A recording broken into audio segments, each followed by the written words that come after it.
Well, let's talk about the government funding fight and other topics on Capitol Hill with House Speaker Mike Johnson. Mr. Speaker, thanks for the time. Hey, Bret, great to be with you. It's comical what Chuck Schumer just said there. Can I tell you what's really going on Yes, here, sir. Bret? So we've been working really hard to get the House back to the regular appropriations order, and we've achieved that. In the House, in a bipartisan fashion, they passed all 12 appropriations bills through the committee, 3 of them off the floor. The Senate passed 3 bills.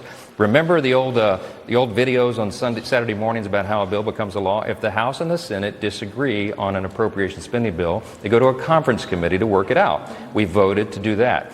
All this is working well, but we're coming up on the end of the fiscal year, September 30th. So we need a few more weeks to finish this good work.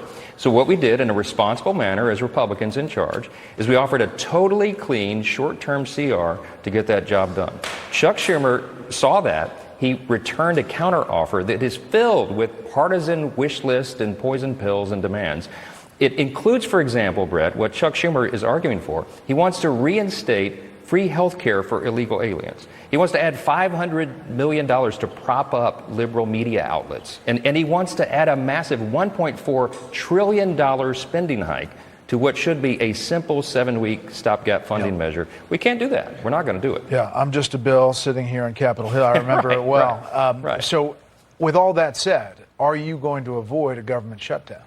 Republicans are going to do the responsible thing. We will pass a CR here tomorrow out of the House. I suspect, it sounds like we won't have many Democrats to assist in that, and that's a really sad state of affairs. But do you have the votes tonight, Mr. Speaker?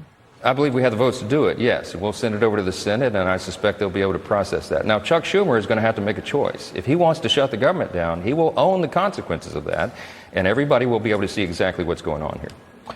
You know, we just heard Scott Perry from Pennsylvania saying that he may have more leverage as you get closer because you can't lose that many votes here.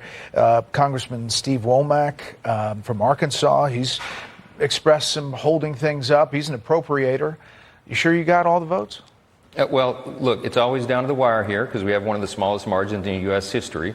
But I think at the end of the day, we'll do the right thing, keep the government open. This is the responsible thing to do, and we're going to work very hard to make sure that happens. Are you anticipating, we're hearing that the Senate plans, should you pass the CR overnight or in the morning, the Senate plans to do a vote at noon tomorrow and then take up your CR.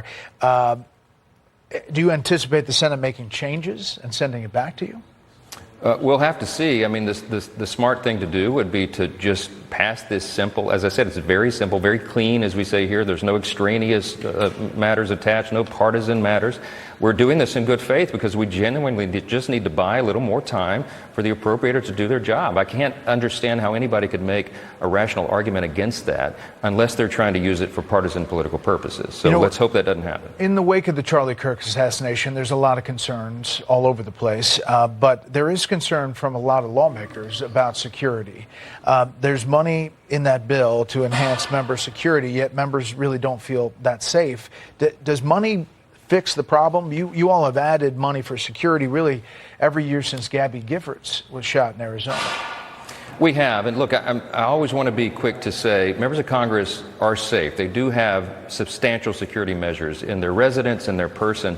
But when you have a big event like we had with the tragic shooting of our friend Charlie Kirk, it draws attention to it. And we're in a constant process of improvement, making sure that we have the latest and greatest technology and resources available. So that's the process we've been going through. We're adding additional funding and measures to ensure that everybody's safe and that they can do their job representing the people from back home. I think this is it also has an element of awareness, too. So we're doing training with members and offering every resource we possibly can to ensure that we can keep this system going. You know, we saw in Chad's piece the members yelling about fascism, Nazi, and Third Reich. It doesn't seem like the temperature's coming down much. Look, it's a time of high emotion. Leaders here are trying to turn the temperature down. We're working every day to do that. We do well to remember that we're all fellow Americans, and even though we can have heated debates, we shouldn't be animated by hate for people on the other side. I mean, look, Charlie Kirk showed that as well as anybody. That's his legacy. The legacy of our friend is he loved vigorous debate. He was the best at it. But he never hated anybody on the other side. He was the very first person to reach out a hand of friendship or put his arm around the shoulder of somebody who he had just disagreed with. And that's the model that we need to continue here. It's important for our system of government to operate that way. You're right. Charlie Kirk was all about free speech and going around the country and engaging. What do you say to Democrats or folks on the left who say that there is now this effort to go after free speech on the left? You have just last night ABC suspending Jimmy Kimmel indefinitely over his remarks after Charlie Kirk's death. Then you have Democrats saying that like Adam Schiff, Kimmel, Colbert, suits against the New York Times, Wall Street Journal, 60 Minutes. They're concerned what will be left of the First Amendment when the president is done. How do you respond to that? Well, listen, my background is in the courts. I was a federal court litigator, literally defended free speech as a career for about 20 years, religious freedom and the freedom of speech and our fundamental rights.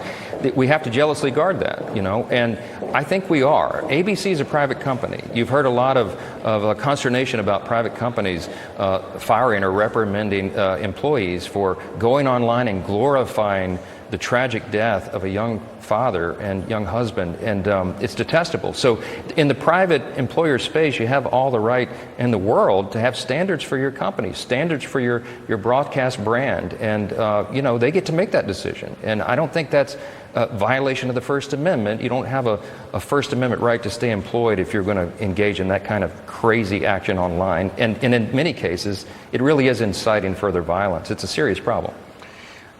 Ending where we began on the continuing resolution, I talked to you in December of 24, and you were working on a CR then, and I said, it's not your favorite thing. You campaigned on not doing it, and you said, yeah, well, in principle, we don't like continuing resolutions.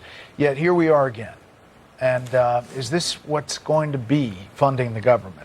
No, this one is actually very different. It really is, Bret, and that's why everybody on the conservative side of the spectrum all the way across is in favor of it, because what we're doing, as I explained, is we're just buying a little more time to finish the appropriations process the way it's supposed to work. We're building that muscle memory back, and that's a really good thing for the institution. So this is just a simple, very short stopgap measure to allow us the time to do that. And I'm calling on all my Democrat colleagues to come along with us and do the right thing. This is the best way to ensure good stewardship of taxpayer dollars. We've got to do it the old-fashioned way and the way that statute says it's supposed to work. And it's like pushing a boulder uphill, Bret. I'm trying to get back to that, but we just need a little more time to do it. Is it going to be a long night for Chad Pergram up there? Probably so, but Chad doesn't really need sleep anyway. He's a tough guy. All right, Mr. Speaker, we appreciate you coming on. Thanks a lot.